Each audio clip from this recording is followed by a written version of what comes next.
भोले बाबा मुझे देखकर समाधि में लीन हो गए कि सारी दुनिया जान जाएगी कि मैं कोई दिव्य शक्ति हूँ। भगवान खेलते खेलते क्या किए, खेलते रहे और खेलते खेलते थोड़ी सी हाथ से अपने हाथ से उनकी दाढ़ी पकड़ी और दाढ़ी पकड़ करके एक बार जैसे भगवान ने जोर से खींचा, शंकर भगवान जगे। भगवान राम जी शिव जी से कहे कि बाबा यहीं रहना और एक काम करना, देखना सारी सच्चाई न बताना कि हम कौन हैं, कहाँ से आए हैं। भगवान शिव जी मुस्कुराए कि प्रभु व्यक्ति दुनिया में कहीं और झूठ बोले चलता है और भगवान के मंदिर में बैठकर भगवान सामने हो, भगवान के सामने अगर झूठ बोला जाए तब तो ये वज्र के समान हो जाता है।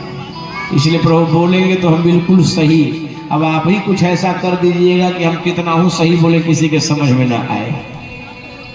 बाबा रामायण में लिखते हैं कि सही जानत जो देव जनाई जानत तुम्हें तुम्हें हो जाई। आप यहाँ हजारों की संख्या में बैठकर कथा सुन रहे हैं, मेरे जैसा क्या शंकराचार्य आकर के इस पद से जो है किसी भाष्य करें और उस पर प्रभु की कृपा न हो तो उनका केवल भाष्य और आपका यहाँ बैठना ही केवल रह जाएगा। वो बातें ना आपको समझ आएगी और न भी बढ़िया से समझा पाएंगे। इन सभी के ऊपर भगवत कृपा है। भगवान चाहेंगे तो कोई सामान्य व्यक्ति की बात भी हमें बड़े आराम से समझ में आ जाएगी और वे नहीं चाहेंगे तो कोई कितना ही चारों वेद का भाष्य करता रहे, समझ में आने वाली नहीं है।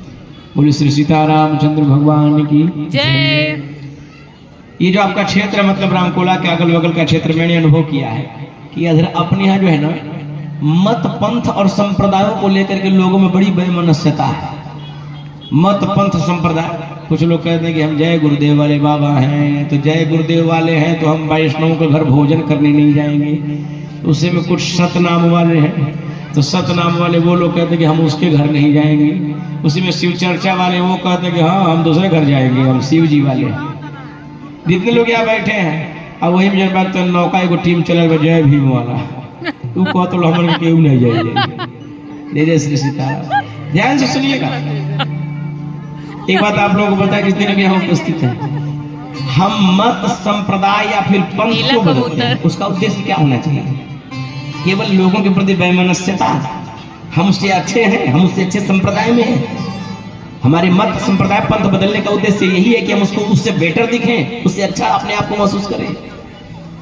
मत संप्रदाय पंथ बदलने का उद्देश्य एक ही होना चाहिए कि आपके अंदर से विकारों की समाप्ति और भगवत प्राप्ति और सामाजिकता।